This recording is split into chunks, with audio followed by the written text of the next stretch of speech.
con vida y muerte en singular batalla, y muerto el que es la vida, triunfante se levanta, es visto de camino,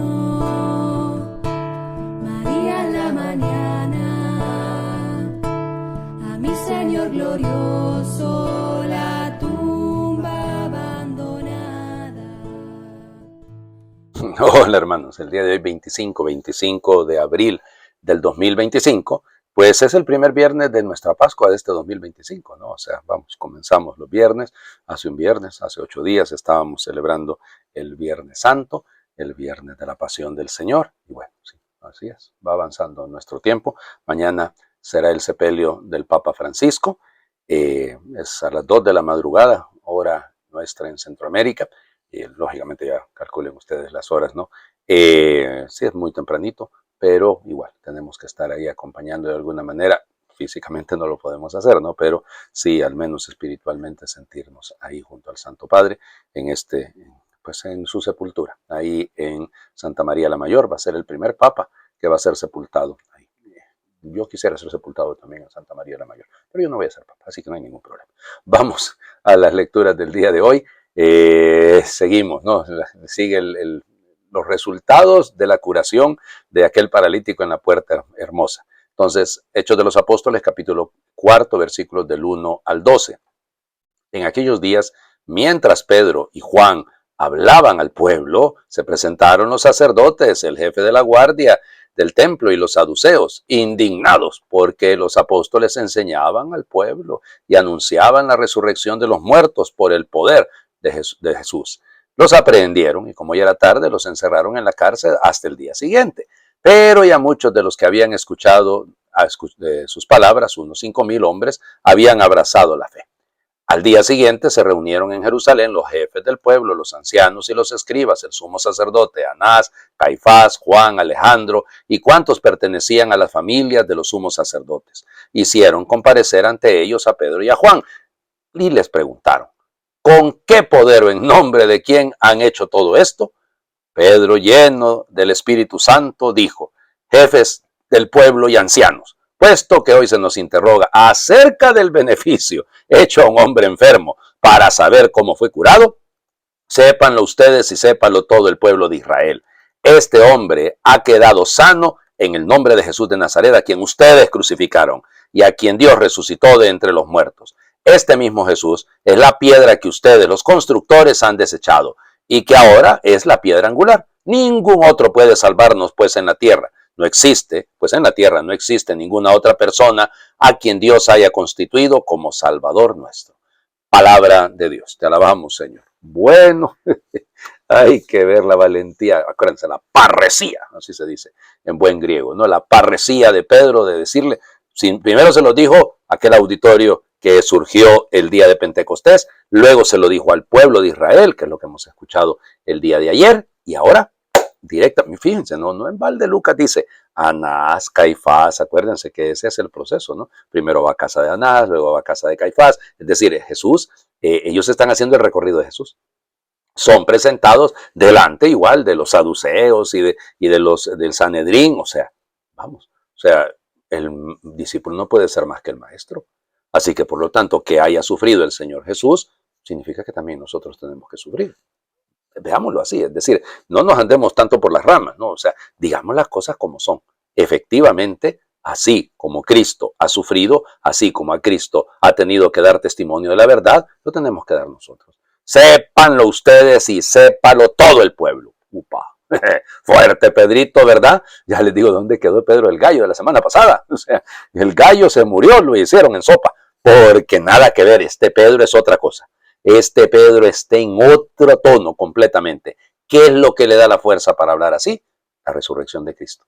La certeza en lo que él dice, ¿no? Lo dice con todo. El Señor ha constituido, evidentemente, sepan ustedes, que Jesucristo, este hombre, está hablando del paralítico, ha quedado curado, ha quedado sano en el nombre de Jesús de Nazaret, a quien ustedes crucificaron y a quien Dios resucitó de entre los muertos.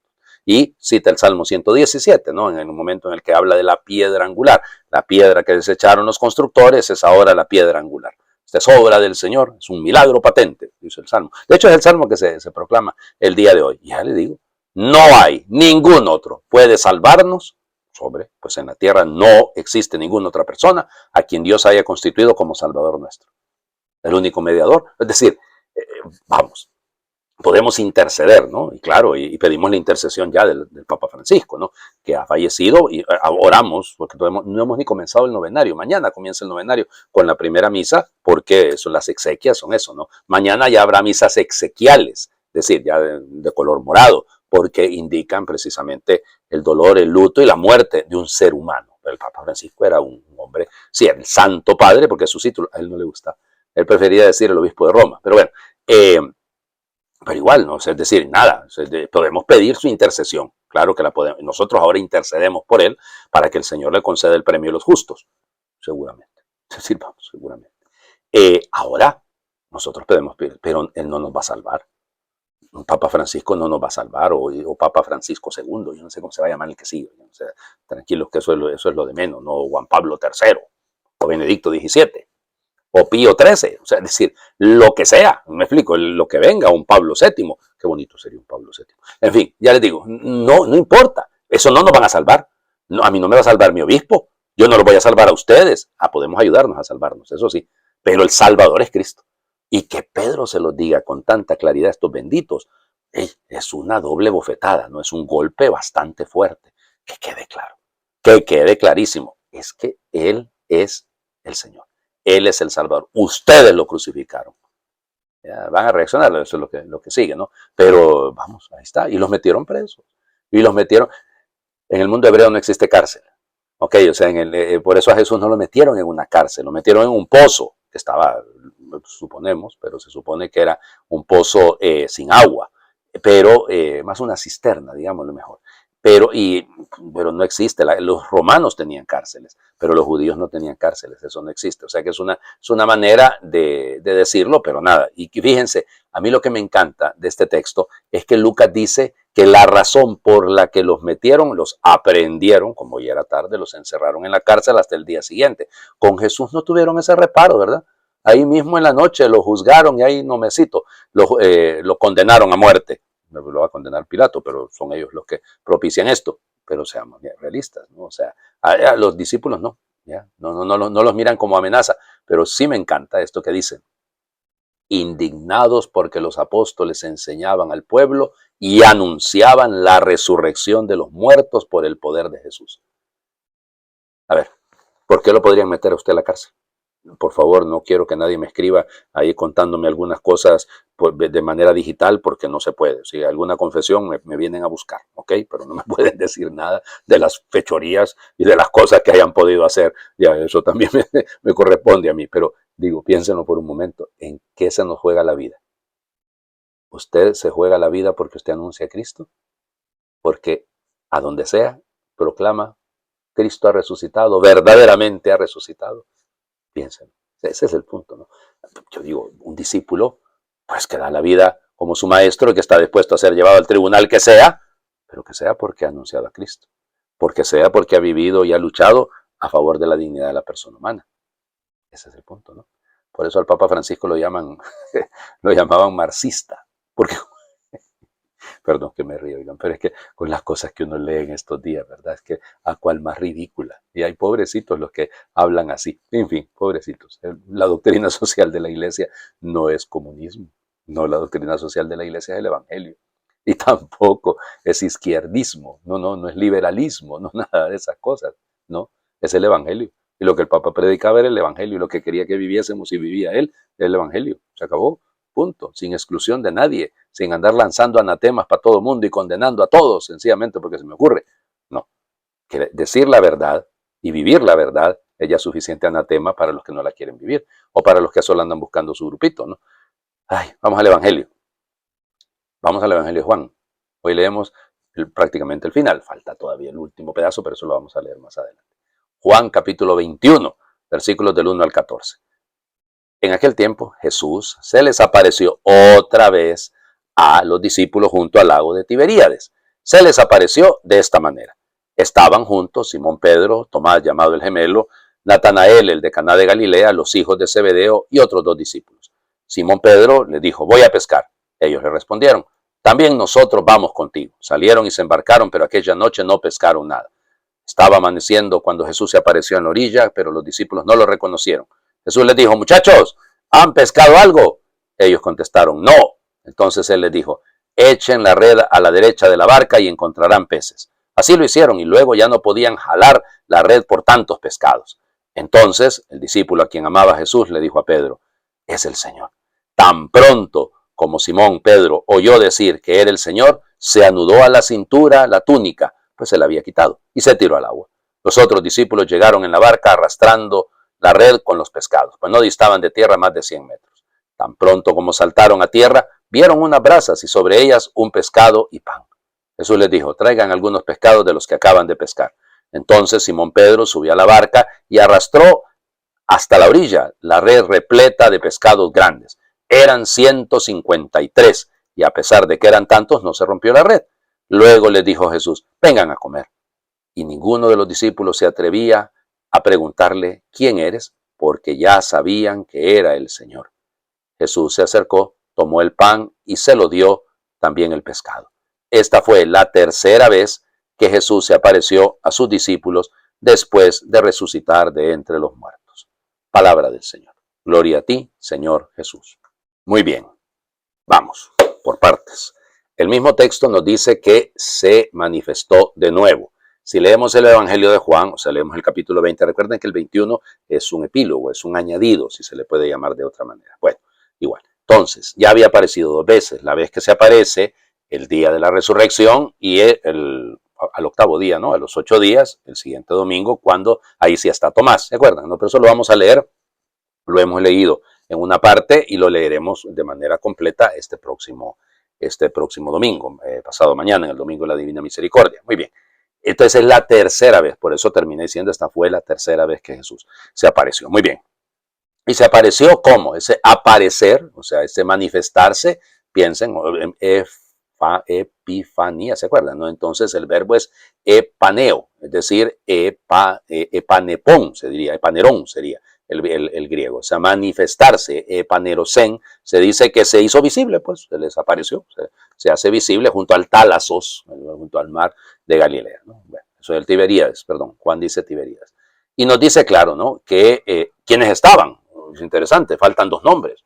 ¿Ves que le costaba el que está contándonos el asunto al narrador de Juan que me pusiera los otros 2 nombrecitos? Si sabía que estaba Dídimo, si estaba el gemelo, si sabían que estaba Natanael, si estaban los 2 Zebedeos, si está, y noten, ¿cuántos van ya?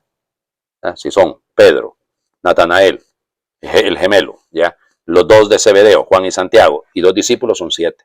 Y el número 7 es un indicativo clarísimo, ¿no? Bueno, igual, pero esos 2 otros nombres, ¿quiénes serán? Usted y yo, pues sí. Y en pareja y en plural, ¿no? Claro, pues sí, porque eso es eso. Somos también nosotros los llamados. Me voy a pescar. Ay, Dios mío, muchacho. Ya, quiere volver a lo de antes, ¿no? El hipago, voy a hacer algo.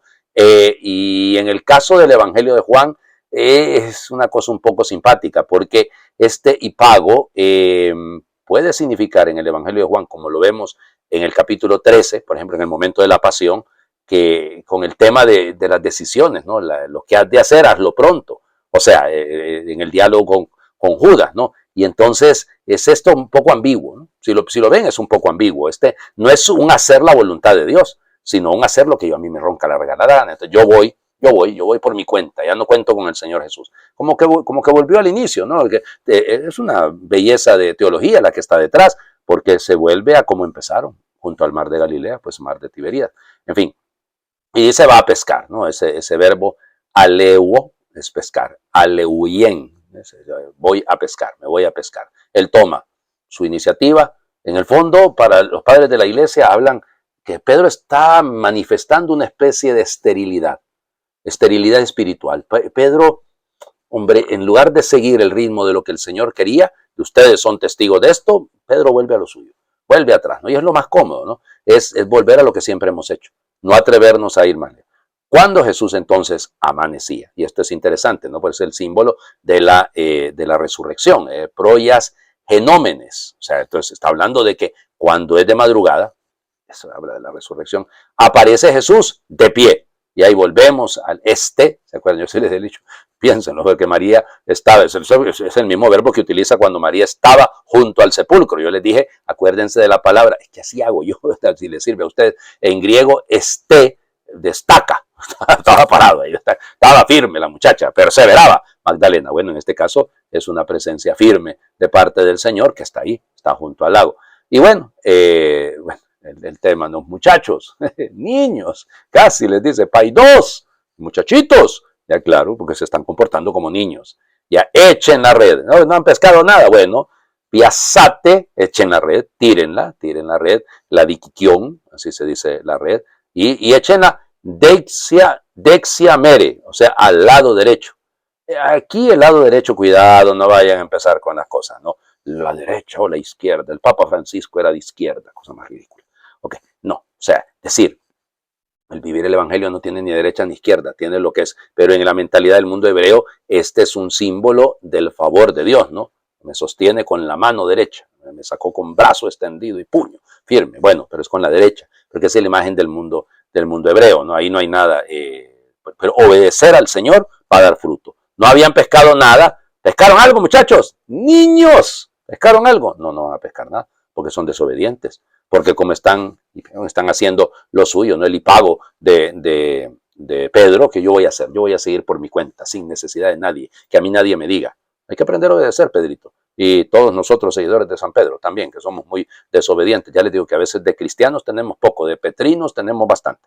Pero bueno, y entonces el discípulo a quien Jesús amaba, Agapa, acuérdense, ya les digo, no necesita poner su nombre. Él sabía que él era amado. Se definía por el amor con el que era amado. Lo demás viene es el Señor, el Kyrios estin en griego, ¿no? Kyrios estin es él, es el Señor. Es una confesión de fe, es una confesión de fe, ¿no? Hay el discípulo amado, de alguna manera, intuye que está cerca el amor. Punto. Aunque lo vea de lejos, pero lo siente, lo presiente. Bueno, ya lo demás es toda una historia simpaticísima, ¿no? Porque Pedro, yo no sé ustedes, pero yo cuando me tiro a una piscina o me tiro al mar, me quito la ropa, no es que me la ponga. Y Pedro se pone está todo, el pobre está todo enredado, está actuando completamente. Bueno, y encuentran brasas encendidas, el fuego, ¿no? Este término es muy bonito y encuentran un obsarión, o encuentran un pescado puesto ahí, y además hartón, además hay pan. Bien, acuérdense la multiplicación de los panes y los peces, volvemos. Jesús prepara una comida. Cuando Él prepara la comida, es un signo. Yo invito a comer a alguien para disculparme también de él, pero el que Él prepara es porque está haciendo un gesto de amor. Él está llevándonos a la comunión, nos está llevando de alguna forma a la reconciliación, si lo quieren. Traigan los peces. Aquello que han pescado, pues entonces era una gran cantidad de peces. Eran 153. San Jerónimo dice que ese es el número de las naciones y que por eso a eso se refería. No lo sabemos, no ese Pentecontatrión, o sea, 153. Hecatón Pentecontatrión, se dice en griego. Bueno, igual. Probablemente también la imagen, si fuese lo que dice San Jerónimo, que no lo sabemos, ¿no? También tiene un sentido de universalidad, ¿no? O sea, todos caben en la red de Pedro, ¿no? Vengan a comer, deute, aristéteta, es decir, vengan a comer y tomarla. De hecho, fíjense que es el desayuno, ¿no? Vengan a comer, es un test, por eso en algunas traducciones dice eso, ¿no? Es el eristesate, que es el desayuno, es el comer lo de temprano, ¿no? Y entonces los verbos, ¿no? El verbo didomi, es el verbo de entregar, ¿no? Acuérdense que es el término de la entrega del Señor Jesús, pero Él es el que se da, Él es el alimento que se entrega. Bueno, lo dejo ahí por el tiempo. Hagamos oración y voy a hacer una oración que me gusta mucho porque es de don José Luis Martín Descalzo, que ya siempre se los he comentado, ya murió, ¿no? De hecho, me llama la atención, yo por ahí tengo un libro que no he terminado de leerlo, sobre una biografía de él. Era un hombre santo, sin duda que sí. Desde que tú te fuiste no hemos pescado nada. Llevamos 20 siglos echando inútilmente las redes de la vida y entre sus mallas solo pescamos el vacío. Vamos quemando horas y el alma sigue seca. Nos hemos vuelto estériles, lo mismo que una tierra cubierta de cemento. ¿Estaremos ya muertos? ¿Desde hace cuántos años no nos hemos reído? ¿Quién recuerda la última vez que amamos? Y una tarde tú vuelves y nos dices, echa tu red a tu derecha, atrévete de nuevo a confiar, abre tu alma, saca del viejo cobre las nuevas ilusiones, dale cuerda al corazón, levántate y camina. Y lo hacemos. solo por darte gusto. Y de repente, nuestras redes rebosan alegría, nos resucita el gozo y es tanto el peso de amor que recogemos que la red se nos rompe, cargada de 150 nuevas esperanzas. Ajá, tú, fecundador de almas, llégate a nuestra orilla, camina sobre el agua de nuestra indiferencia, devuélvenos, Señor, a tu alegría. Amén. Evangelii Gaudium, el gozo del Evangelio, la alegría de evangelizar. No tengan miedo. ¿Cuántas veces nos han dicho los papas, los últimos papas eso? No tengan miedo. Vayan. Hagan lío, diría el Papa Francisco. Bueno, por ahí va la cosa. El Señor esté con ustedes. Les bendiga a Dios, el que es Padre, Hijo y Espíritu Santo, y su bendición descienda, les acompañe siempre. Cristo ha resucitado. Verdaderamente ha resucitado.